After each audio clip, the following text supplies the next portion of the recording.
The verdict and the withdrawal. The Great Assembly Hall stretched across 3 kilometers of reinforced crystal and metal.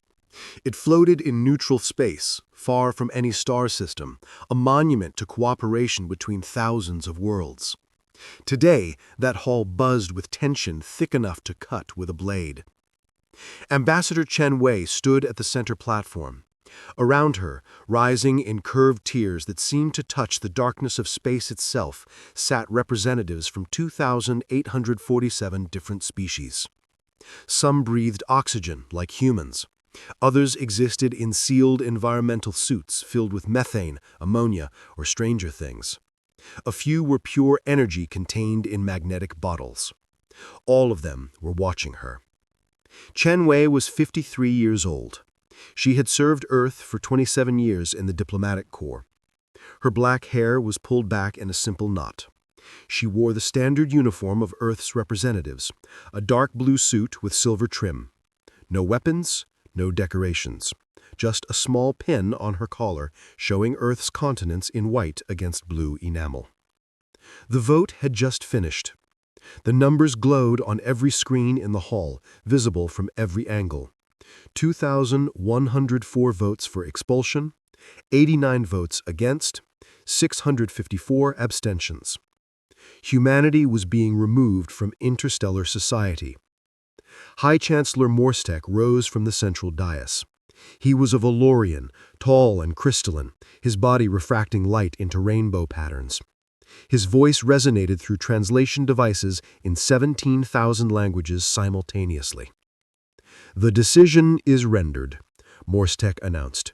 "By majority vote of the Galactic Assembly, humanity is hereby expelled from all treaty protections, trade agreements, and territorial rights beyond their home system. All human citizens must vacate assembly space within 90 standard days. All human property and installations become forfeit to local governing bodies. All military vessels must return to Sol system immediately." A murmur rippled through the assembly. Some delegates looked relieved, others appeared uncomfortable. A few seemed triumphant. Chen Wei listened without expression. When High Chancellor Morstek finished, she waited for permission to speak. The Chancellor gestured toward her. "Thank you, High Chancellor," Chen Wei said. Her voice was steady and clear. "Humanity acknowledges the Assembly's decision. We will comply with all stated terms." Silence fell. This was not the response they expected. A delegate from the Crithian Dominion stood up. His name was Velcor, and his species resembled massive beetles with iridescent shells. "You accept this banishment without protest, without appeal?" "Yes," Chen Wei replied simply. "But your military capabilities," another delegate called out. This one was Thesara, a being of flowing liquid held in a transparent suit. "Your expansion rate, your aggressive tendencies. You must understand why we fear you." Chen Wei turned to face Thesara directly. "I understand completely. Humanity has grown faster than you anticipated. We have built more than you expected. We have achieved technological advances that made you uncomfortable.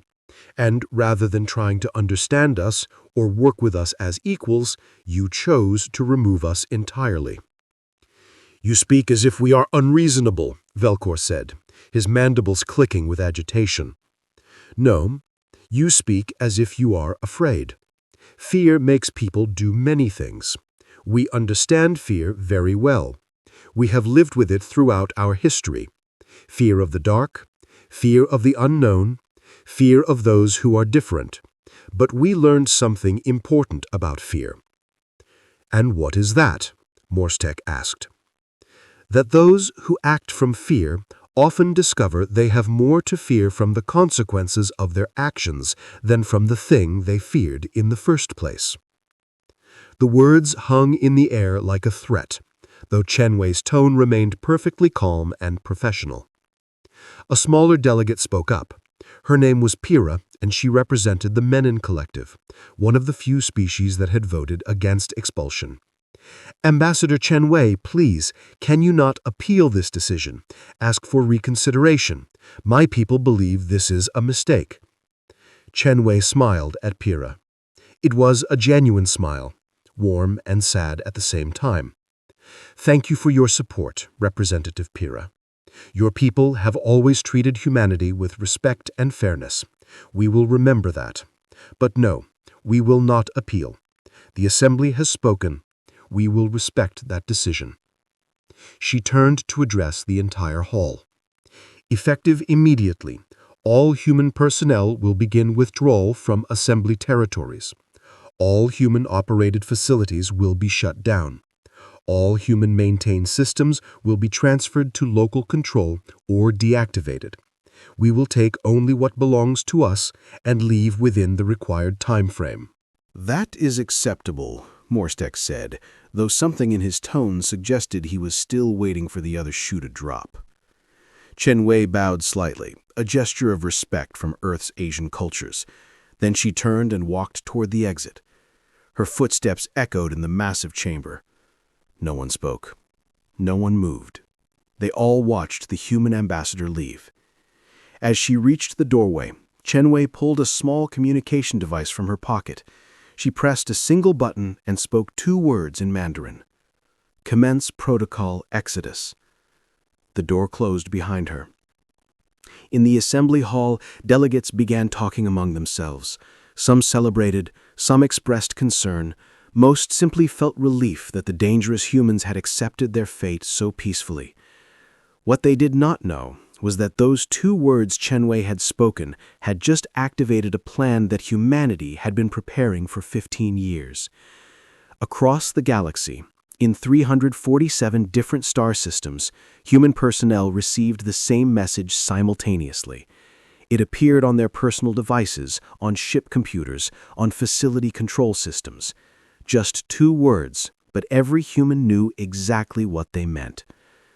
Captain Sarah Okonkwo received the message while overseeing the Kepler mining station in the Andros system. The station processed rare minerals for the entire sector. 47 different species worked there. Humans made up only 12% of the workforce, but they ran the main reactor, the environmental systems, and the logistics network. Sarah read the message twice. Then she activated the station-wide communication system. Attention all human personnel. This is Captain Okonkwo. Initiate withdrawal procedures immediately. All essential personnel report to evacuation stations. Engineering team, begin reactor shutdown sequence Delta 7. Operations team, transfer all control systems to local backup. We have 72 hours. Alarms began sounding throughout the station. Not emergency alarms, but the steady pulse that indicated major system changes were occurring. The station's administrator, a Valorian named Keshal, rushed to the command center. Captain Okonkwo, what is happening? Why are you shutting down the reactor? Sarah looked at him calmly.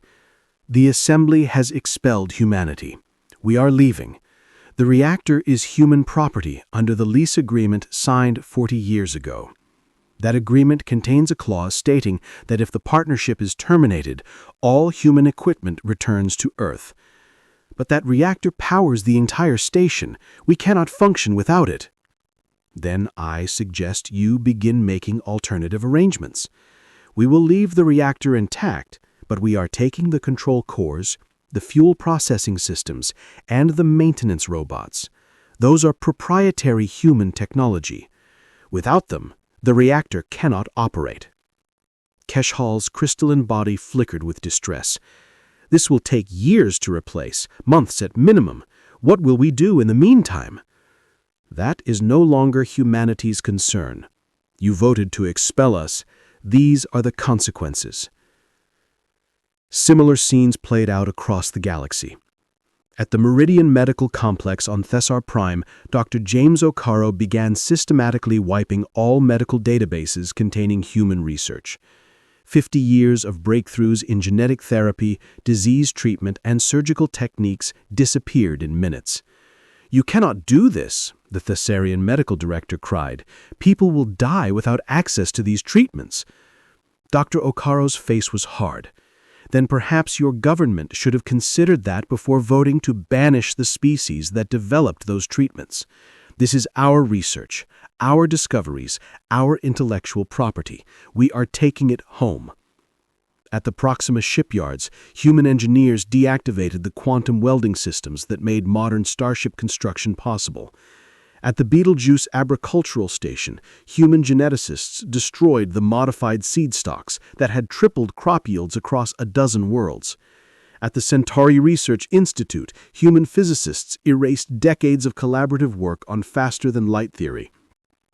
Everywhere humanity had contributed, everywhere they had helped, everywhere they had built something better, that contribution was now being systematically removed. The aliens protested, they argued, they pleaded. Some even threatened legal action. A few even suggested using force to stop the withdrawals. But the humans had been very careful. Every piece of technology they were removing, every system they were deactivating, every database they were wiping, all of it was legally human property. The contracts were clear. The agreements were ironclad. Humanity had spent 15 years making absolutely certain that everything they built could be taken back if necessary. In orbit around Earth, Fleet Admiral Marcus Cole received reports from across the galaxy. He sat in the command center of Orbital Defense Station Prime, watching as human ships began streaming back toward Sol System. "Status report," he ordered. His executive officer, Commander Liu Feng, pulled up the data. Phase 1 withdrawal proceeding on schedule, Admiral. We have 847 vessels en route to Sol System. Another 1,203 are preparing for departure. All military assets have been recalled from frontier space. All deep space monitoring stations have been abandoned or destroyed. And the colonies? The civilian population. Evacuation proceeding smoothly. Some resistance from people who have lived off-world for decades, but they understand the situation. We expect 97% compliance within 30 days. Admiral Cole nodded. He was a career military officer, 61 years old, with gray hair and dark skin marked by old scars from the frontier wars. He had seen humanity grow from a single-planet species to a true interstellar civilization. Now he was watching that expansion reverse. But it was not a retreat. It was something else entirely. "What about Protocol Fortress?" he asked quietly. Commander Liu leaned closer, lowering her voice even though they were in a secure facility. "Proceeding as planned, sir. The Assembly has no idea what we have been building.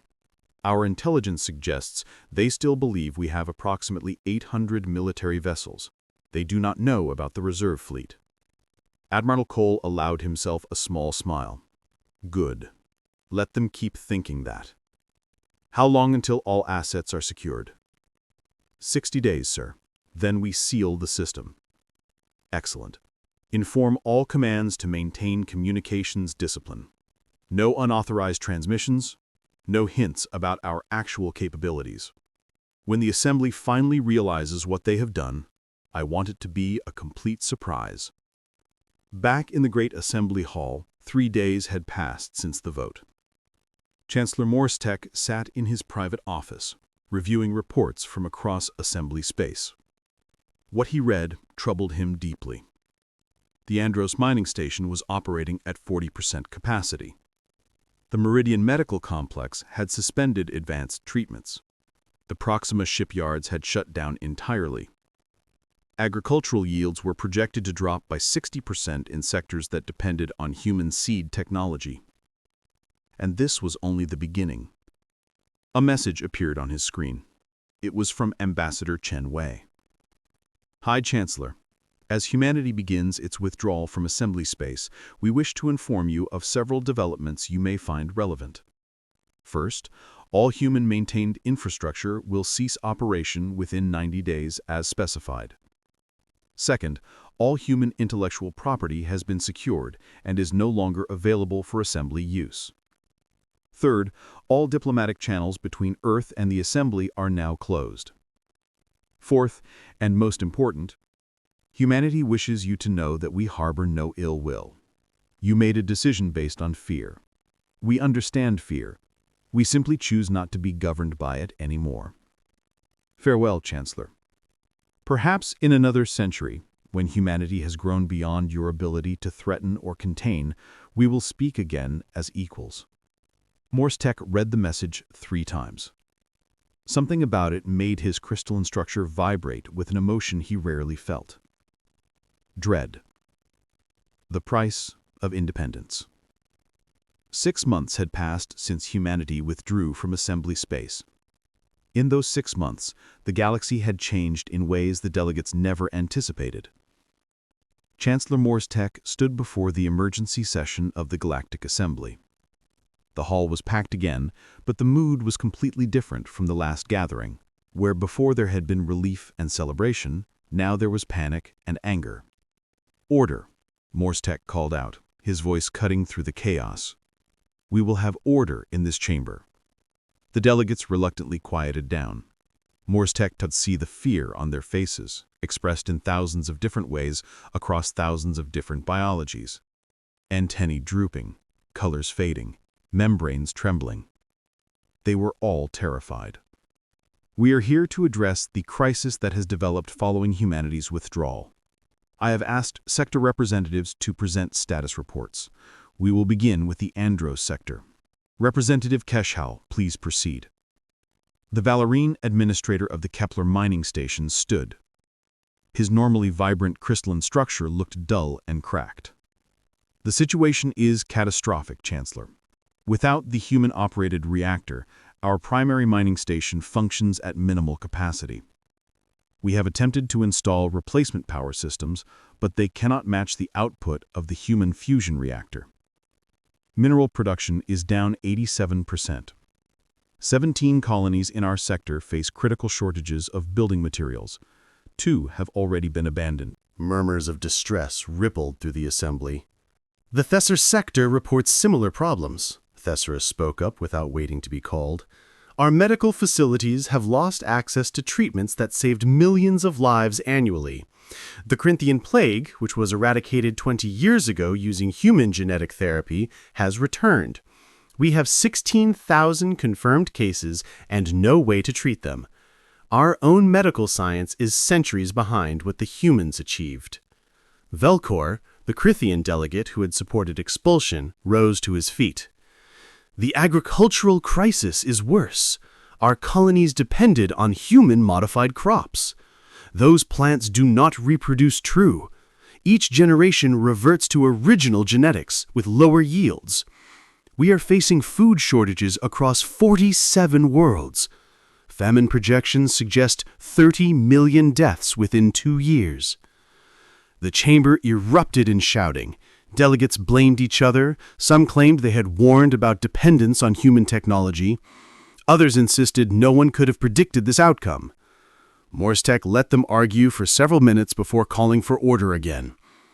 Clearly, we underestimated how integrated human contributions had become in our civilization. The question now is what we do about it. We demand they return, Velcor declared. We rescind the expulsion. Humanity must resume their obligations. On what grounds? Asked Pyrrha, the Menon delegate who had opposed expulsion from the beginning. We expelled them. We told them to leave. They left. They violated no laws. They broke no treaties. They simply removed their own property and went home.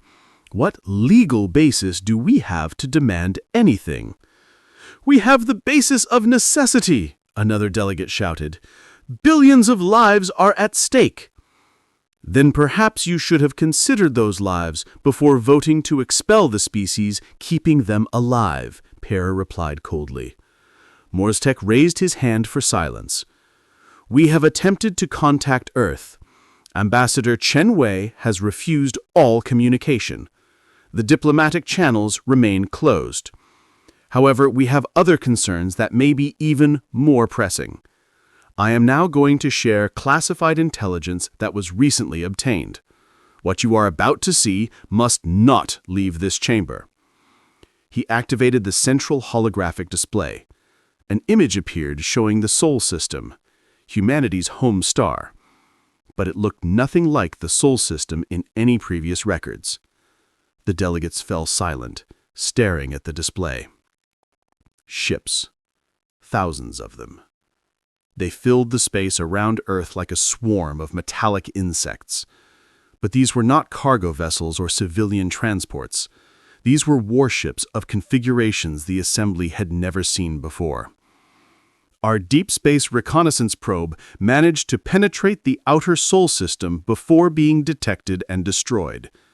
What it recorded before its destruction is troubling.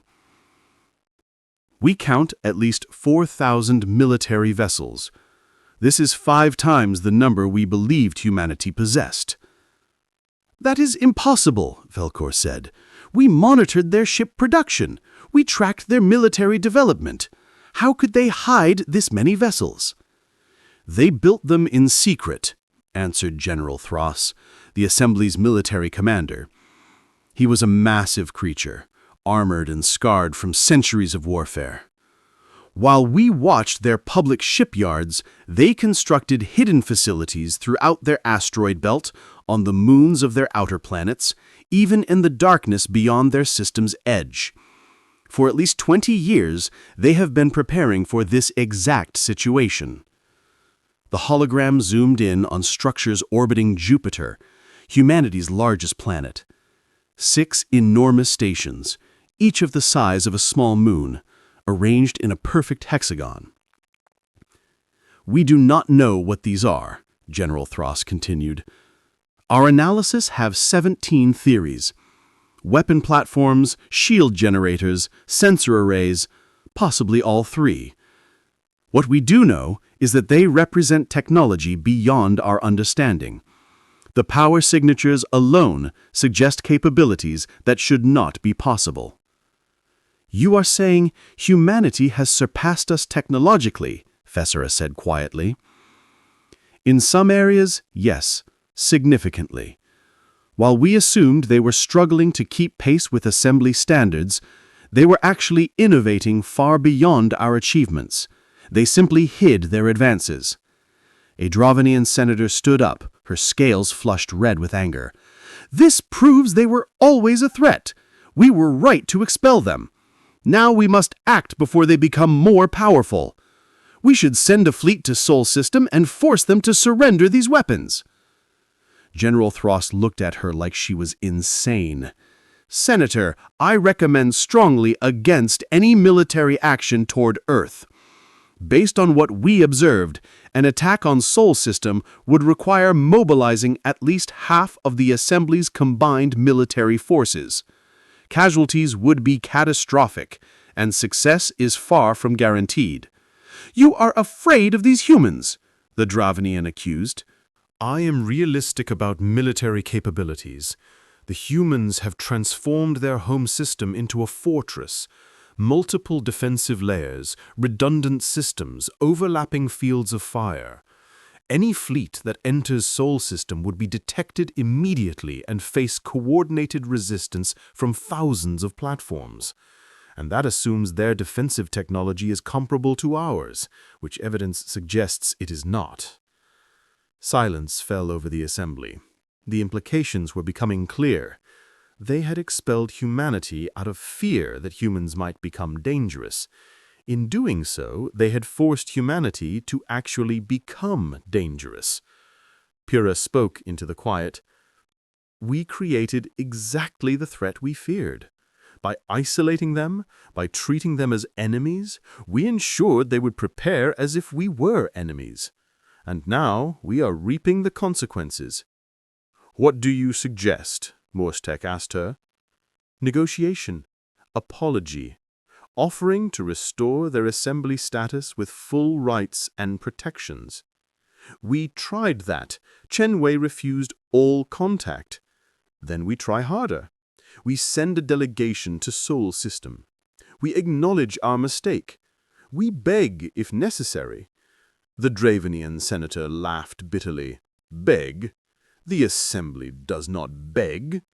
"Then the Assembly will watch its civilization collapse," Pyrrha replied. "Pride is a luxury we can no longer afford." Morstek considered this. Very well. I will lead a delegation personally to Sol System. We will request an audience with Earth's government. We will offer a full restoration of status, formal apology, and whatever compensation they require. What if they refuse? Someone asked. Then we will learn to survive without them, or we will not survive at all. 3 weeks later, a small diplomatic vessel approached the edge of Sol System. Aboard were Chancellor Morstek, Representative Pyrrha, General Thross, and a handful of support staff. They transmitted their request for peaceful contact every hour as they slowly advanced. For 2 days, there was no response. Then suddenly, their sensors lit up. 12 human warships appeared from nowhere, surrounding the diplomatic vessel. These ships were sleek and dangerous, bristling with weapons that the assembly's sensors could not fully analyze. A voice came over the communication channel. It was female, calm, and carried absolute authority.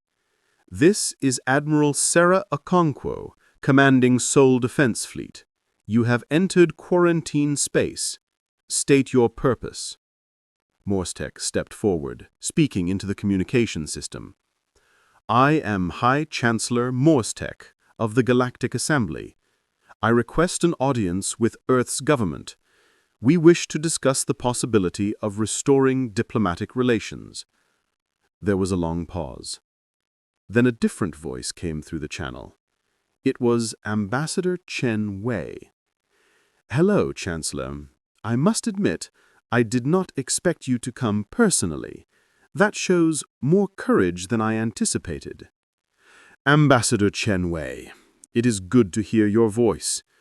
Will you meet with us? I will, but not here.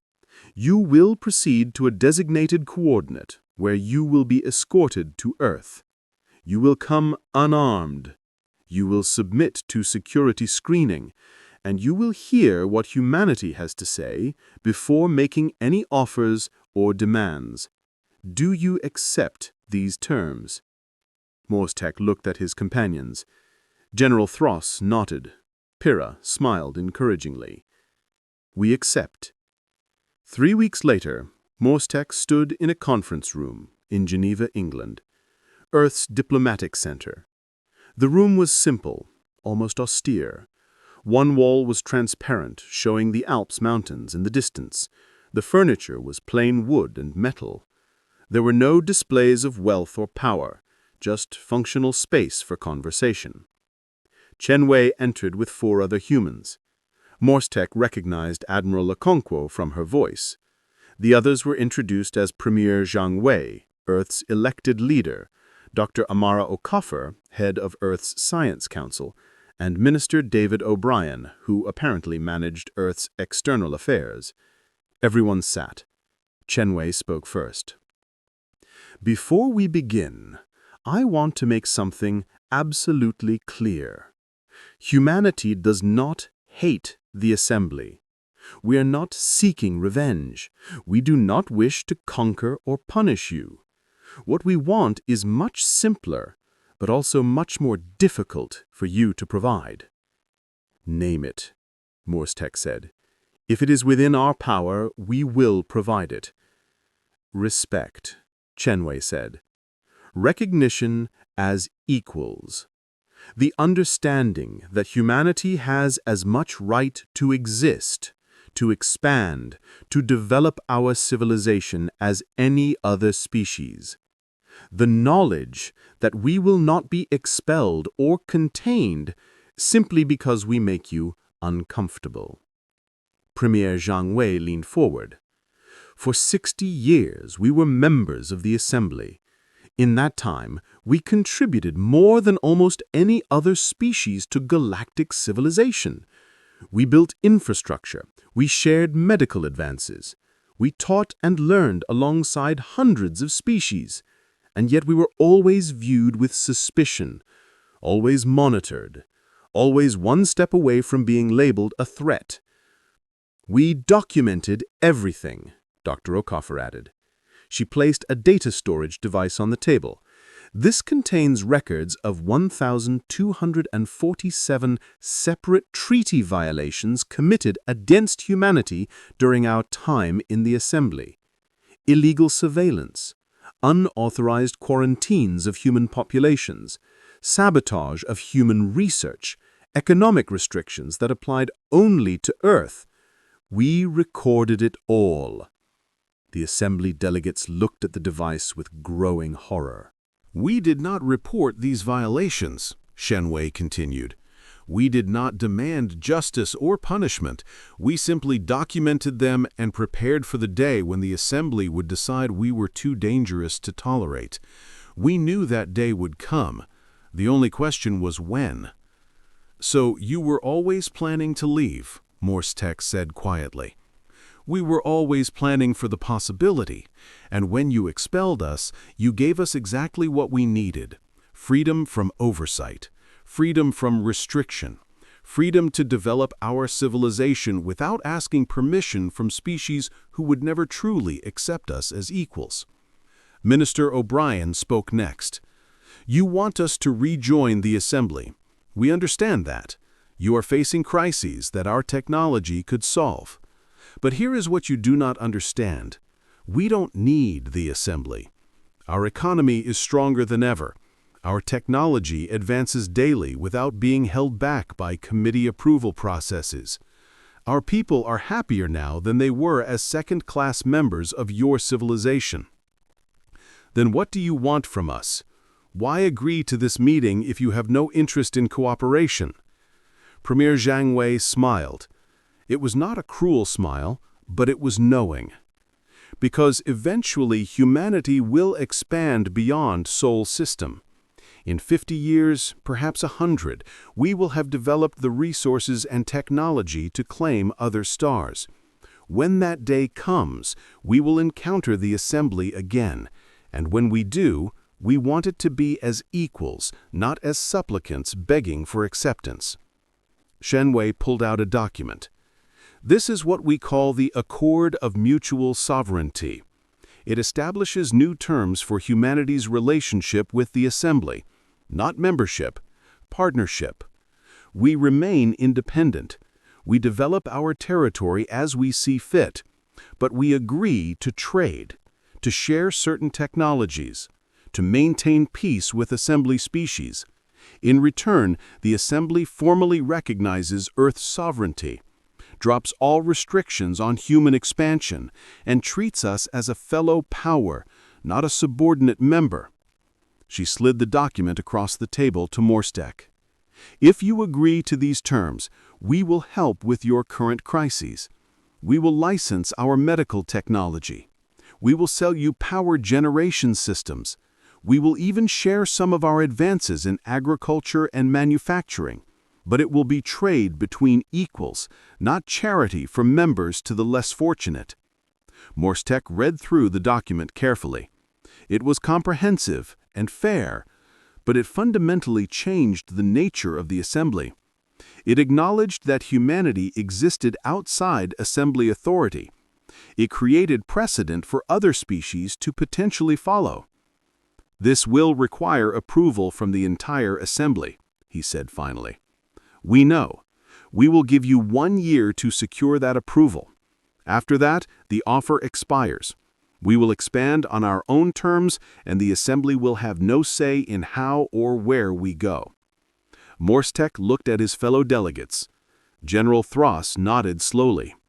Pyrrha was already smiling. They both understood what this meant. Humanity had won. Not through war, not through conquest, simply by being too valuable to lose and too strong to threaten. I will take this accord back to the Assembly. I will recommend its approval. We hope you succeed, but understand this, Chancellor. Humanity's future does not depend on your answer. We will thrive whether you accept our terms or not. This accord is for your benefit more than ours. It gives the Assembly a chance to have humanity as a friend rather than a rival. The meeting ended. The Assembly delegation returned to their ship and departed Sol System. Behind them, Earth continued its work, building and growing and preparing for a future that would belong to humanity regardless of what any alien civilization decided. Morstek looked back at the blue planet as his ship jumped to faster-than-light speed. He finally understood what Ambassador Shen Wei had meant 6 months ago. Those who act from fear often discover they have more to fear from the consequences of their actions than from the thing they feared in the first place. The Assembly had feared human strength, so they exiled humanity. And in doing so, they had forced humanity to become everything they feared and more. Now the only question was whether the Assembly could swallow its pride and accept humanity as equals, or whether they would continue down the path of fear until it destroyed them.